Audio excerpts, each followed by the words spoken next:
DCRD Sunshine Radio Report!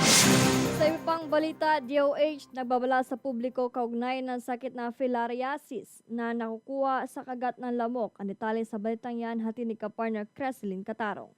Tuloy ang pagtutok ng Department of Health sa kampanya kontra filariasis, isang parasitic disease na maaaring humantong sa kondisyon na tinatawag na elephantiasis, kung saan namamaga ang ilang bahagi ng katawan bunsod ng pagbabara ng lymphatic system.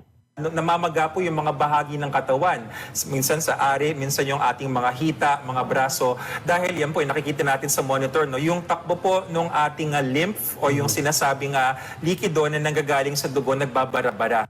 Ayon kay DOH Assistant Secretary Albert Domingo, ang filariasis ay dulot ng mga parasitikong uod tulad ng Wuchereria bancrofti at Brogia malayi na naipapasa sa tao sa pamamagitan ng kagat ng lamok. Nilinaw din ni Domingo na ang lamok na nagdadala ng filariasis ay ibang species at hindi kapareho ng lamok na nagdudulot ng dengue.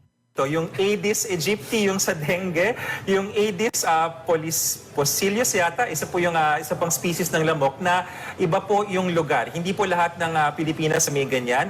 Bagamat hindi na laganap ang sakit sa karamihan ng mga lalawigan, may naiulat pa rin na mga kaso sa ilang piling lugar. Yan pong filariasis ay isang sakit na hindi na po natin nakikita sa karamihan ng mga probinsya natin. Kung yung nagkakamali, 1 or 2 provinces na lamang. Hindi lang pagsugpo sa lamok ang ginagawa ng DOH, kabilang din sa mga hakbang ang pagbibigay ng gamot sa mga komunidad na apektado. Ipinagmalaki rin ng kagawaran na malapit na nilang makamit ang elimination status para sa sakit na ito. Samantala, tiniyak ng DOH na may mga diagnostic tests para sa maagang pagtukoy ng filariasis lalo na sa mga lugar na itinuturing na endemic. Para sa Diyos at sa Pilipinas kong mahal, Creslin Catarong, SMNI News.